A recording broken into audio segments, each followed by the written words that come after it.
looked out the window, thick with salt crystals, to see the first of the small islands floating as if above the water, hunkered down in the distance. She listened to the voicemail message. "Call me. Don't leave it like this. It's not over." There was a choke in Zach's voice, and she could imagine his anguished face as he spoke. She closed her eyes against this latest heartfelt message. Maybe he'd broken up with Flower, or Willow, or whatever her name was. Charlotte knew he had met the tie-dyed, tattooed temptress at a surfing competition at Cocoa Beach in Florida. And while she could try and be cynical, the truth was, Zach wasn't a heartless womanizer.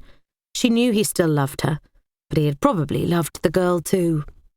She turned her attention back to the file in her leather messenger bag, a legacy from Grandma Isabel, softened by decades of use. Her brief from the local education authority was simple: to make all the necessary assessments to see if the school was viable. Otherwise, it would close at the end of the summer term.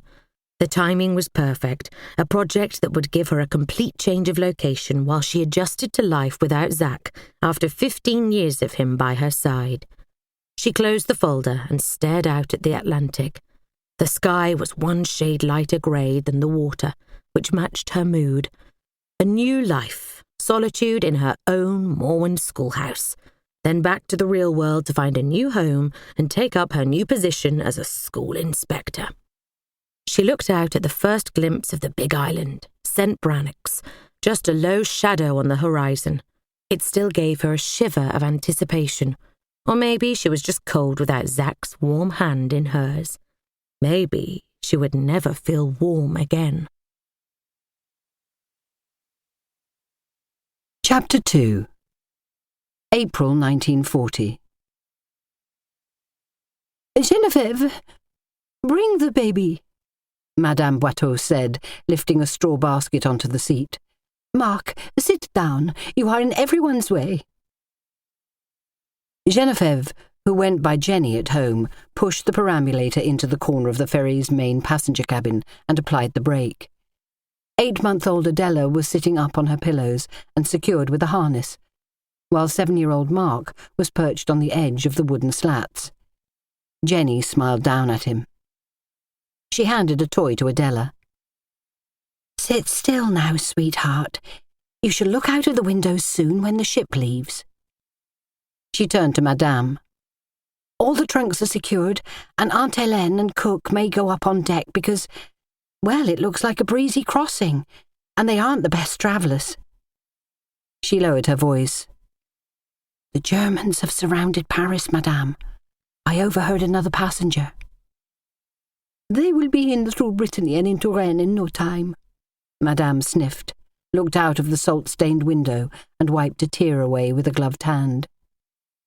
"We were in Paris last year," she said, "just before you joined us, Geneviève.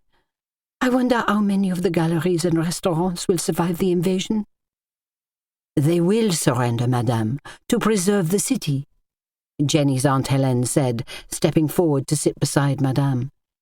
She pressed a handkerchief to her lips for a moment. "However, if Brittany votes to surrender, we will be away from the war on Ushant." The island was 30 kilometres from the westernmost point of Brittany.